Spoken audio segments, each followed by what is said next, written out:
اختری باتوں کی تشریح نور بخشتی ہے، وہ سادہ دلوں کو عقل مند بناتی ہے اور تمہارے دل کی آنکھیں روشن ہو جائیں۔ شالوم، مسیح یسوع میں آپ سبوں کی سلامتی ہو۔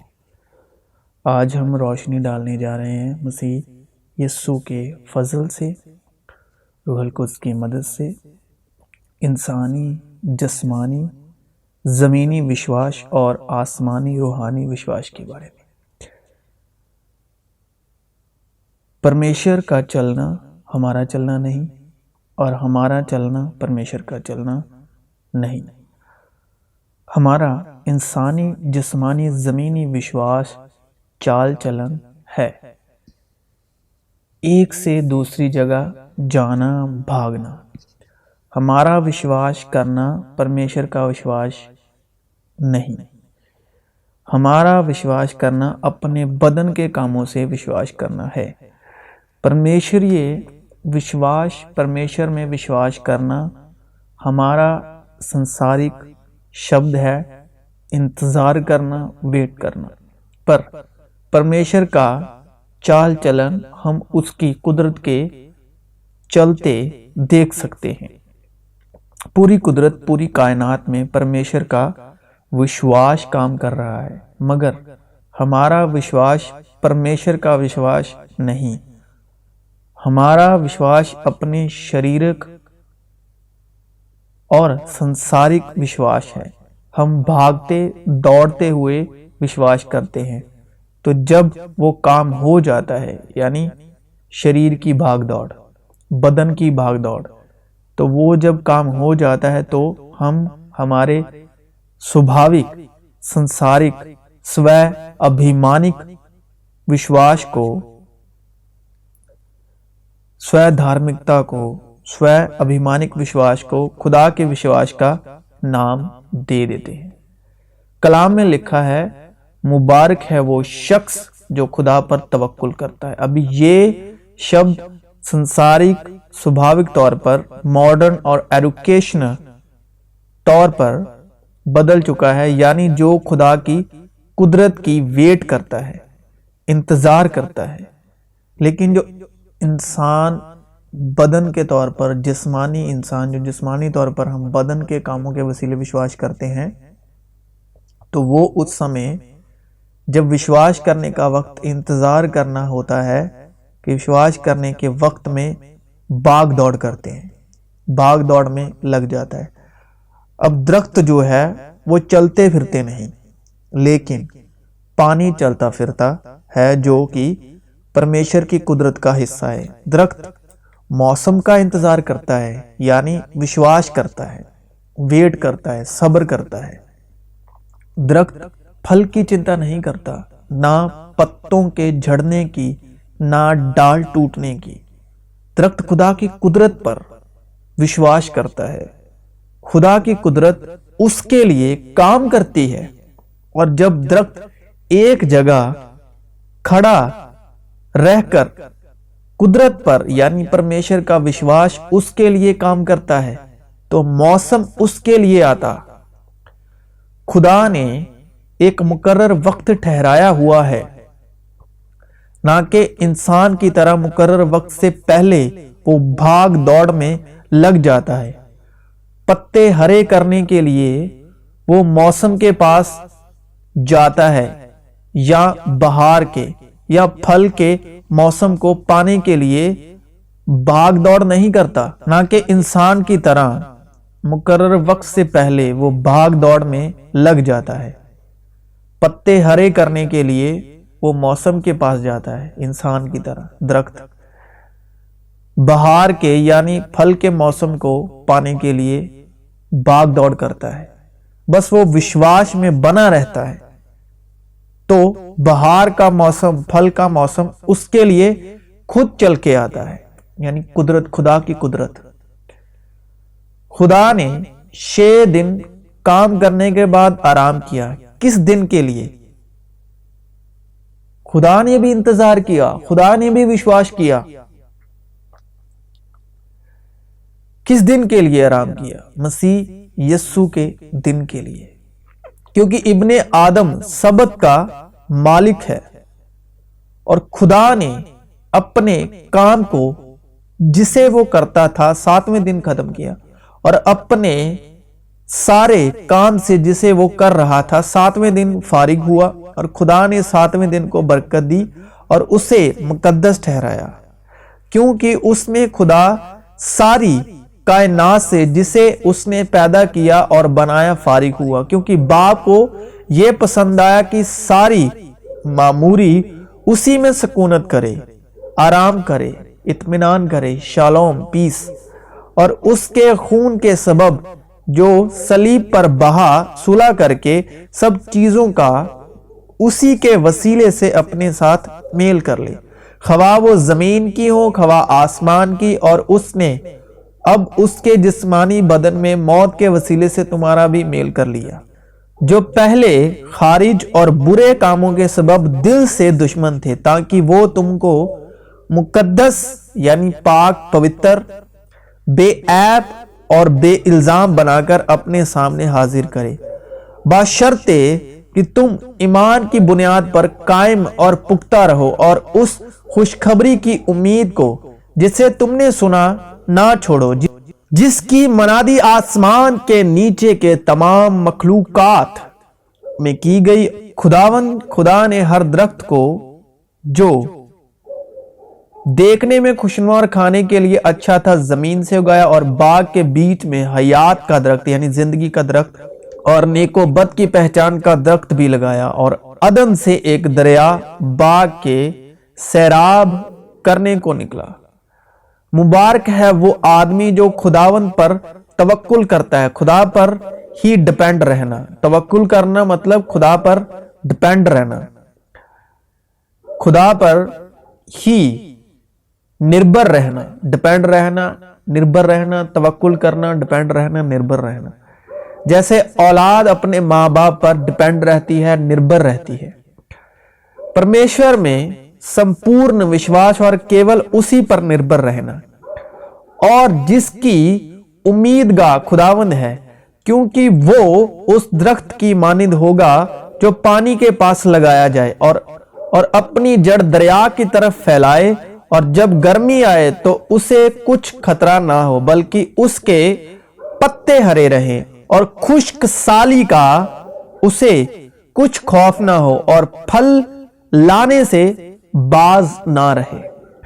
اس لیے میں تم سے کہتا ہوں کہ اپنی جان کی فکر نہ کرنا کہ ہم کیا کھائیں گے یا کیا پیئیں گے، اور نہ اپنے بدن کی کہ کیا پہنیں گے۔ کیا جان خوراک سے اور بدن پوشاک سے بڑھ کر نہیں؟ ہوا کے پرندوں کو دیکھو کہ نہ بوتے ہیں، نہ کاٹتے، نہ کوٹھیوں میں جمع کرتے ہیں، تو بھی تمہارا آسمانی باپ ان کو کھلاتا ہے۔ کیا تم ان سے زیادہ قدر نہیں رکھتے؟ تم میں ایسا کون ہے جو فکر کر کے اپنی عمر میں ایک گھڑی بھی بڑھا سکے؟ اور پوشاک کے لیے کیوں فکر کرتے ہو؟ جنگلی سوسن کے درختوں کو غور سے دیکھو کہ وہ کس طرح بڑھتے ہیں، وہ نہ محنت کرتے نہ کاٹتے ہیں، تو بھی میں تم سے کہتا ہوں کہ سلیمان بھی باوجود اپنی ساری شان و شوکت کے ان میں سے کسی کی مانند پوشاک پہنے ہوئے نہ تھا۔ پس جب خدا میدان کی گھاس کو جو آج ہے اور کل تنور میں جھونکی جائے گی ایسی پوشاک پہناتا ہے، تو اے کم اعتقادو جن میں وشواس کی کمی ہے، جن میں وشواس سمپورنتا کے قد تک نہیں، اس کو کہتے ہیں کم اعتقادو، کمزور وشواس والے، تم کو کیوں نہ پہنا دے گا۔ اس لیے فکر مند ہو کر یہ نہ کہو کہ ہم کیا کھائیں گے یا کیا پائیں گے یا کیا پہنیں گے، کیونکہ ان سب چیزوں کی تلاش میں غیر قومیں رہتی ہیں جو وشواس میں نہیں، جو مسیح کے وشواس میں نہیں، اور تمہارا آسمانی باپ جانتا ہے کہ تم ان سب چیزوں کے محتاج ہو۔ بلکہ تم پہلے اس کی بادشاہت اور اس کی راست بازی کی تلاش کرو۔ پہلا کام کیا ہے؟ اس کی بادشاہت اور اس کی راست بازی کی تلاش کرو، تو یہ سب چیزیں، کھانا، پہننا، کیا کھائیں گے، کیا پہنیں گے، تو یہ سب چیزیں بھی تمہیں مل جائیں گی. بس کل کے لیے فکر نہ کرو، کیونکہ کل کا دن اپنے لیے آپ فکر کر لے گا. آج کے لیے آج ہی کا دکھ کافی ہے. اور خدا نے کہا کہ فلک پر نیر ہوں کہ دن کو رات سے الگ کریں، اور وہ نشانوں اور زمانوں اور دنوں اور برسوں کی امتیاز کے لیے ہوں. ہر چیز کا ایک موقع اور ہر کام کا جو آسمان کے نیچے ہوتا ہے ایک وقت ہے. پیدا ہونے کا ایک وقت ہے اور مر جانے کا ایک وقت ہے. درخت لگانے کا ایک وقت ہے اور لگائے ہوئے کو اکھاڑنے کا ایک وقت ہے. مار ڈالنے کا ایک وقت ہے اور شفا دینے کا ایک وقت ہے.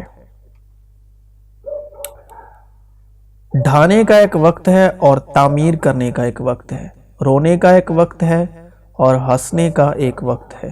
غم کھانے کا ایک وقت ہے اور ناچنے کا ایک وقت ہے. پتھر پھینکنے کا ایک وقت ہے اور پتھر بٹورنے کا ایک وقت ہے.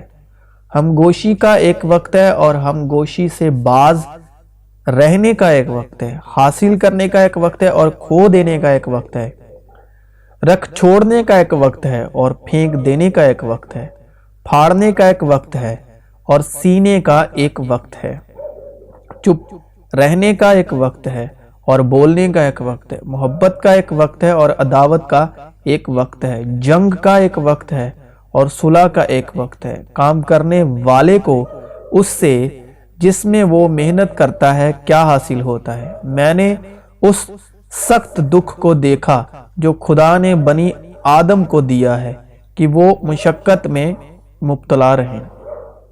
پھر جب جا رہے تھے تو وہ ایک گاؤں میں داخل ہوا اور مارتھا نام ایک عورت نے اسے اپنے گھر میں اتارا، اور مریم نام اس کی ایک بہن تھی. وہ یسوع کے پاؤں کے پاس بیٹھ کر اس کا کلام سن رہی تھی. لیکن مارتھا خدمت کرتے کرتے گھبرا گئی. پس اس کے پاس آ کر کہنے لگی، اے خداوند، کیا تجھے خیال نہیں کہ میری بہن نے خدمت کرنے کو مجھے اکیلا چھوڑ دیا ہے؟ پس اسے فرما کہ میری مدد کرے. خداوند نے جواب میں اس سے کہا، مارتھا مارتھا، تو بہت چیزوں کی فکر و تردد میں ہے، لیکن ایک چیز ضرور ہے، اور مریم نے وہ اچھا حصہ چن لیا ہے جو اس سے چھینا نہ جائے گا. اور آدم سے اس نے کہا، چونکہ تو نے اپنی بیوی کی بات مانی اور اس درخت کا پھل کھایا جس کی بابت میں نے تجھے حکم دیا تھا کہ اسے نہ کھانا، اس لیے زمین تیرے سبب سے لعنتی ہوئی. مشقت کے ساتھ تو اپنی عمر بھر اس کی پیداوار کھائے گا، اور وہ تیرے لیے کانٹے اور اونٹ کٹارے اگائے گی، اور تو کھیت کی سبزی کھائے گا. تو اپنے منہ کے پسینے کی روٹی کھائے گا جب تک زمین میں تو پھر لوٹ نہ جائے، اس لیے کہ تو اس سے نکالا گیا ہے، کیونکہ تو خاک ہے اور خاک میں پھر لوٹ جائے گا. اور آزمانے والے نے پاس آ کر اس سے کہا کہ اگر تو خدا کا بیٹا ہے تو فرما کہ یہ پتھر روٹیاں بن جائیں. اس نے جواب میں کہا، لکھا ہے کہ آدمی صرف روٹی ہی سے جیتا نہ رہے گا، بلکہ ہر بات سے جو خدا کے منہ سے نکلتی ہے. اور پتھر روٹیاں کب بنے تھے؟ انسانوں نے فرشتوں کی غذا کھائی، اس نے کھانا بھیج کر ان کو آسودہ کیا. اب فرشتوں کی غذا کیا ہے؟ فرشتوں کی غذا ہے موسیٰ کی شریعت. پتھر کی تختیوں پر لکھے گئے 10 حکم، یعنی پتھر پر حکم لکھنے سے پتھر روٹیوں کی شکل اختیار کر لیتے ہیں، یعنی حکم کو پورا کر کے زندگی گزارنا. اور خداوند نے موسیٰ سے کہا کہ پہاڑ پر میرے پاس آ اور وہیں ٹھہرا رہے، اور میں تجھے پتھر کی لوحیں اور شریعت اور احکام جو میں نے لکھے ہیں دوں گا تاکہ تو ان کو سکھائے. میرا یہ مطلب ہے کہ جس عہد کی خدا نے پہلے سے تصدیق کی تھی اس کو شریعت 430 برس کے بعد آ کر باطل نہیں کر سکتی کہ وہ وعدہ لا حاصل ہو. تو ابلیس کا